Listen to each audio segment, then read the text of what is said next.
Hello, this is Kim from Kenny Lou Crochet. For those of you who don't know me, my name's Kim.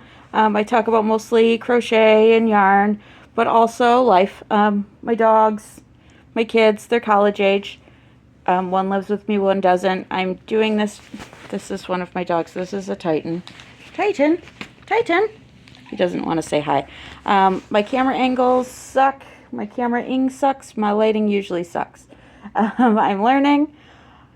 I put out a video every day, and I try and do a short or two a day as well, but don't always get it done. Yeah, my shorts are usually not about yarn. It's just what is happening around me at the time. Yeah, so that's our basics. So I wanted to tell you before I get started what I did yesterday.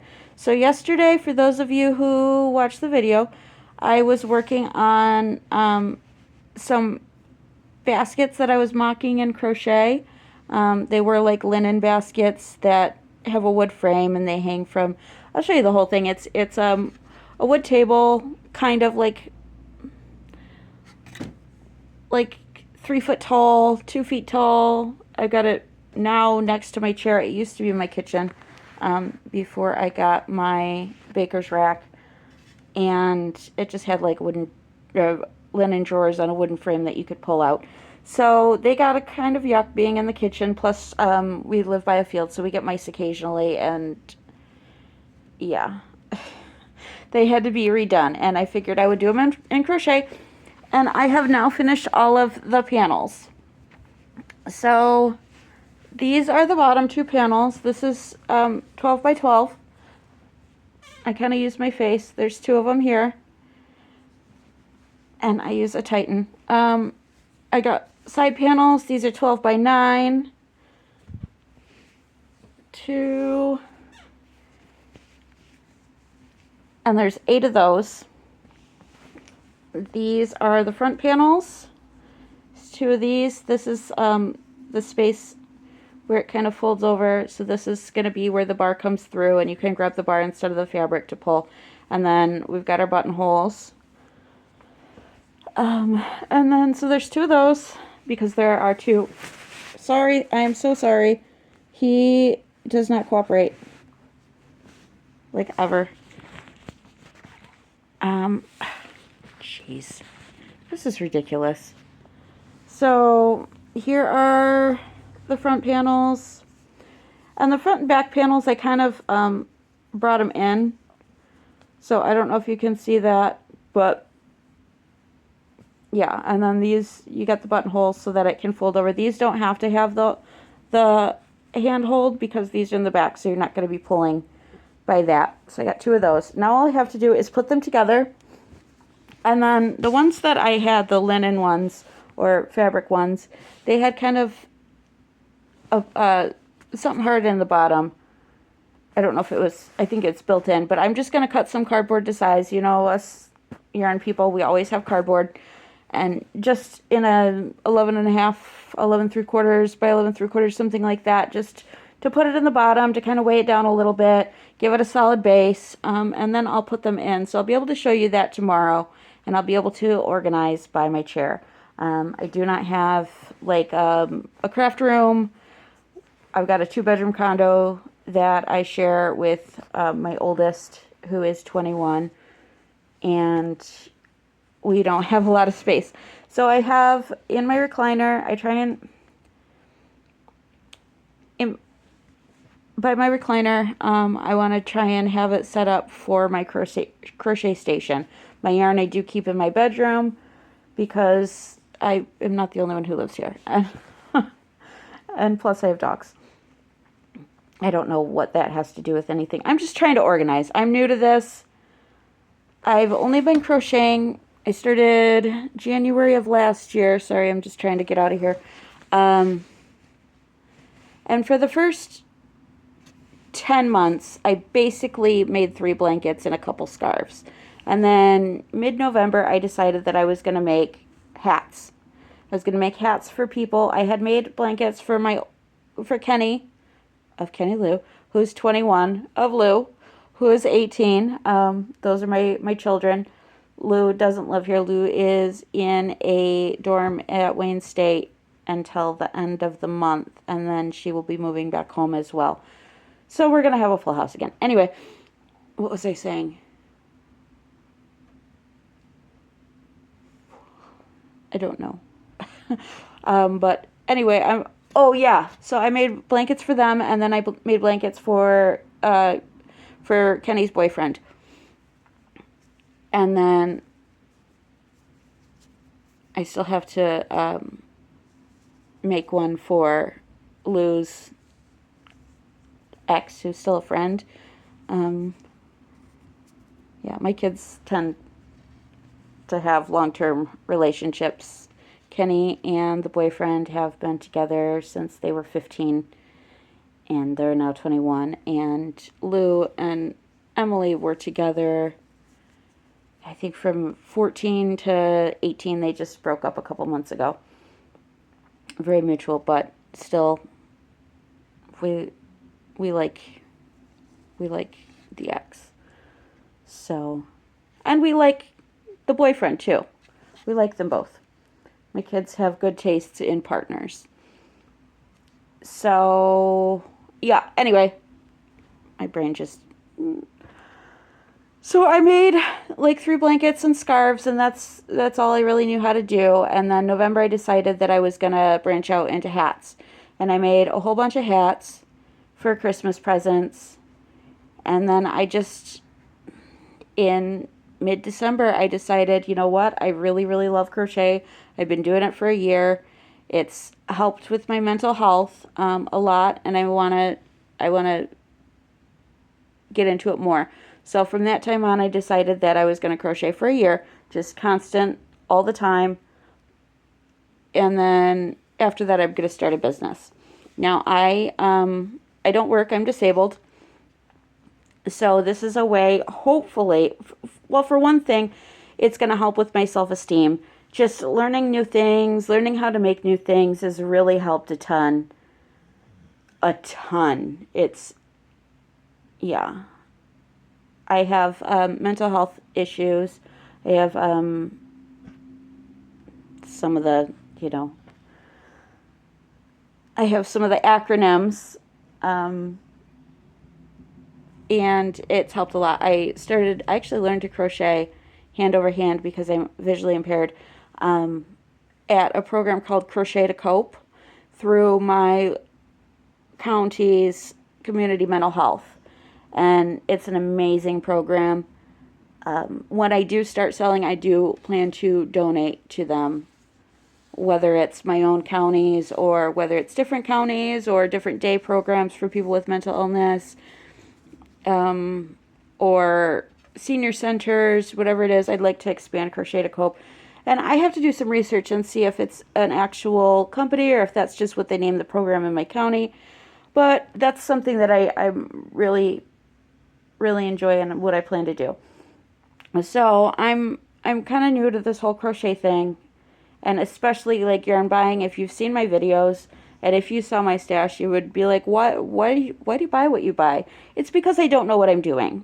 I'm trying to learn what I like. I want to try everything, and I like mystery boxes for a bunch of different reasons. For one thing, I'm fixed income.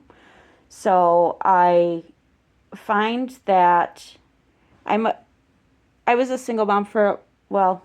I am legally married, but me and my husband have been separated for 5 years now. But before we met, I was a single mom and of 2 young children, and I've always been a clearance queen, whether it's grocery shopping or whether it's clothes thrifting, whatever it is. I've always been a clearance queen because if you want to know how to be poor, that's one thing you do is you buy things that are on sale and clearance and you make them fit you. You don't. For me, I don't buy things to fit my life. I make the things that I buy work for me. So I plan my meals on what's on sale, what's on clearance, what's available at the farmer's market, that sort of thing. My kids would plan their outfits based on what they can find at Salvation Army. It's the same thing for me. I base what I buy, like on the price, and then I make the projects fit what I have. So I really like that for creativity reasons. It really makes me think. If I get something, especially in a mystery box, that I don't know what to do with, well, I got to find something to do with it. Otherwise, it's a waste of money, and I don't waste money. Sometimes I buy things that are a little more expensive, but I do like to buy. I like to get the best quality that I can for what I can afford to spend or what I'm willing to spend. And mystery boxes, a lot of people think that they're a waste of money for them personally, and that's fine. Everyone can have their own things. But for me, I like mystery boxes. I find that 9 times out of 10, it's going to save me money because people are putting in them, or businesses are putting in them, what they couldn't regularly sell. They're trying to get rid of the stuff. It's a win-win. And me, I get things usually at a discount, sometimes things that I might not necessarily have picked out, but I get to try out different companies, I get to try out different materials, I get to try out different weights and colors and all that. And I have to make those yarns work for me. I have to figure out a project that fits that. And it may not be necessarily something I've made before. I really hope that it's not something I've made before, because that's just more knowledge and more learning that I get to have. And then with the business end of things, I can't just buy things that I like that are in my color palettes. I don't have a color palette. I'm visually impaired. My level of eyesight is too low for me to see most colors. I don't think I've ever gotten into numbers before.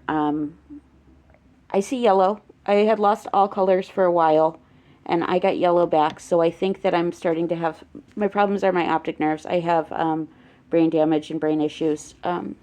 Actually, I do.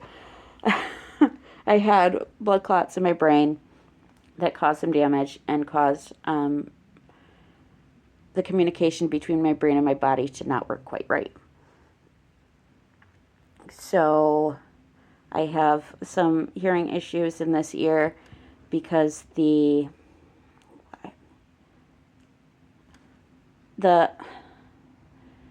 wrap around the nerve that's going in that ear. There's a name for it. Basically, if you think of a cable that you hook up from your VCR, I just said VCR, I'm old, from your cable box or whatever to your TV, you have wires, then you have the sheath on top of that. Myelin sheath. It's that sheath that's going bad in this ear. That's a big sign of MS, as well as the brain lesions and vision loss, which is why, well, they thought that I had MS. Oh my gosh, I'm going off on a tangent. They thought that I had MS. I had started losing my eyesight, and was having some neurological issues, some memory issues, some balance issues that were just very, very strange and were happening very, very sudden. It began in 2020. After I got sick with COVID in the first wave in March of 2020, my brain went haywire, and I started losing my vision. I honestly thought that I had a brain tumor, because they couldn't figure out what else could cause all these issues, that, my hands and feet aren't going where I tell them to. And I started having bladder incontinence and bowel incontinence, and my eyesight was failing, and I couldn't remember anything. I lost the ability to tell my right from my left. That's how bad it got. And so I thought that I just had a brain tumor, and I was going to die. And I was too scared to go to the doctor. So I just didn't. And then everything went to shit, and I moved up here, and my mom, because I was living in Roseville. Okay, so Roseville, for the people who aren't from Michigan, Detroit, the city limits end at 8 Mile Road. We are east to west running roads. A lot of them are numbered, they're mile. So it's their mile from the center of Detroit. 0 mile, 8 Mile, and I think it's old center of Detroit, but 8 Mile is the border of Detroit. On the north side of 8 Mile are the suburbs. You get into Warren, you get into East Point, you get into those areas. If you go south, that's Detroit. The outskirts going in. Anyway, I lived on 12 Mile. That's where Roseville is. And I moved up here to Port Huron to live next door to my mom because she was really worried about me. Everyone was worried about me, and I couldn't really take care of what I needed to anymore. And she made me go to the doctor. They thought I had MS because my eyesight was failing so quickly. And so they started pumping me full of steroids, steroid infusions. I was getting 4-hour infusions for 5 days in a row. And I got those 4 or 5 times, just hoping to put me in MS remission, because MS is really hard to diagnose. Even with all the diagnostics, and the biggest diagnostics is a spinal tap, which I did have, which I don't recommend. Even with all those, you still can't, it's still very hard to definitively diagnose MS. They did end up ruling out MS, but not before they pumped me full of steroids, which, to their credit, if it had worked, I would be grateful. But I didn't have MS, and one of the complications of high-dose steroids is something called avascular necrosis. Avascular necrosis tends to attack the big joints in the body, the knees, the hips, the shoulders. I got it in my hips. Avascular necrosis basically cuts off blood supply to your bone, and the bone starts dying. It's incredibly painful because that lack of oxygen and blood flow to that bone, as that bone is dying, the nerves send panic signals to the brain. Like, I don't know, help me, and the brain basically interprets that as just severe pain. And I had it in my hips, on both of my hips. And basically what it feels like is, those big old tree saws, you got one person on the end. That's what I felt like I had from my groin to the outside. That's if you want to know where,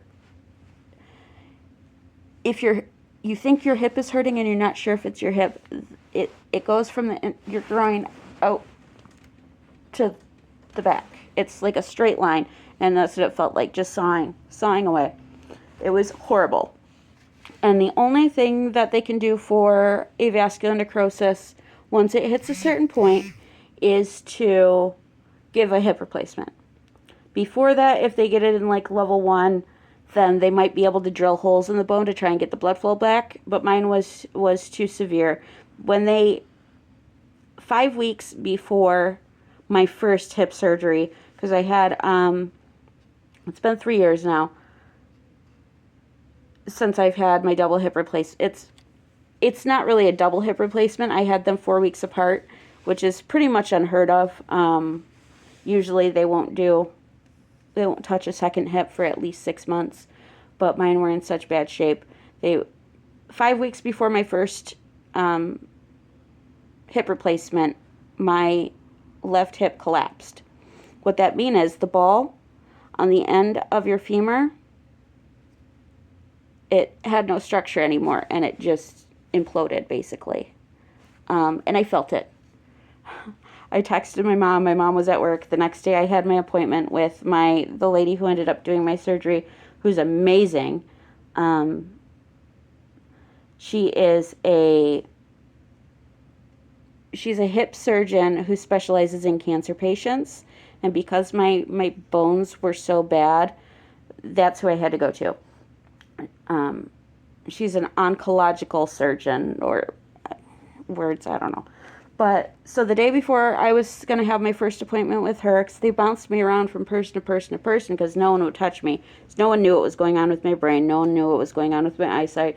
And my hips were so bad. And I was 36 years old. No one wanted to touch me. So the day before that, and I had just so happened to have hip x-rays done on a Friday. So this was a Monday. I texted my mom at work and I said, it's not an emergency, but I think I just broke my hip. I felt it. I was standing up and I took a step. which that was very difficult at that time. And what it felt like was it felt like two books just like with a bundle of nerves in the middle, just slammed shut. I almost threw up. I almost passed out. I have a really high pain tolerance. So I felt that.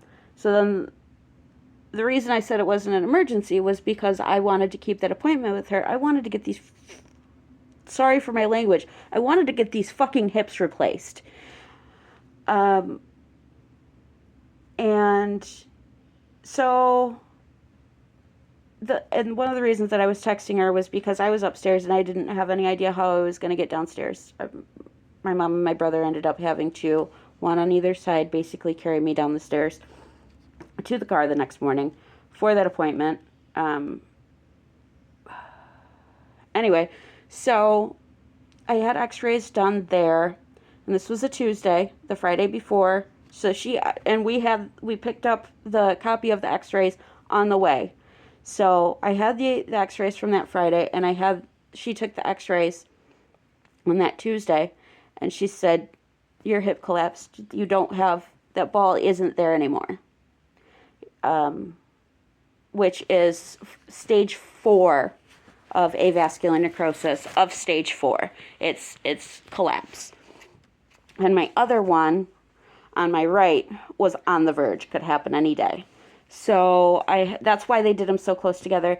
I was very, very much afraid. I wanted them done at the same time because I was afraid that I was going to be healing from this one and this one was going to collapse and I was going to fall. And it was going to be really, really bad. Or this, from how I had used a walker or wheelchair at all times. From how I was trying to move around, I was afraid that I was going to damage my new hip because of how I was moving on my old one. So anyway, they did it 4 weeks apart. That's the worst pain I've ever experienced in my life. Worse than tooth pain, worse than broken ribs, way worse than childbirth. And why am I talking about medical stuff? Holy cow, I haven't gone into depth with this before. So anyway, I had my double hip replacement 3 years ago. There was so much damage in there. She took pictures and she was showing my mom, and my mom said it basically, especially my left hip, it looked like you could see there was cartilage on the outside, but it was all ripped up. And it looked like, my mom said it looked like caves. There was just holes. It looked like Swiss cheese. There were so many bone fragments that my surgeon had to vacuum them out of my body. Like you wanted to hear that. Anyway, so there was so much damage by all that I still use a walker. I don't use it as much anymore, and it's half my balance, and I walk weird now. I have whatever. So half of it is damage from that. The other half is my eyesight. It's why I still use a walker. I use a walker mostly if I am by myself somewhere that I don't know. So like if I'm walking my dogs, I don't use a walker. If I go to CMH, which that's community mental health, it's basically the only place I go, then I get dropped off and I use a walker because I'm afraid I'm going to run into someone or I'm going to fall or something's going to happen. I call it my emotional support walker or my seeing eye walker. So yeah, but I did finally, they did rule out MS along with all kinds of other things. I went to all kinds of specialists everywhere. And all that fun stuff. I did finally get a diagnosis last year. Believe it if you will. It's COVID-induced atypical encephalopathy. Basically, the COVID infection was severe in my brain, caused damage that you don't typically find, and this is the after.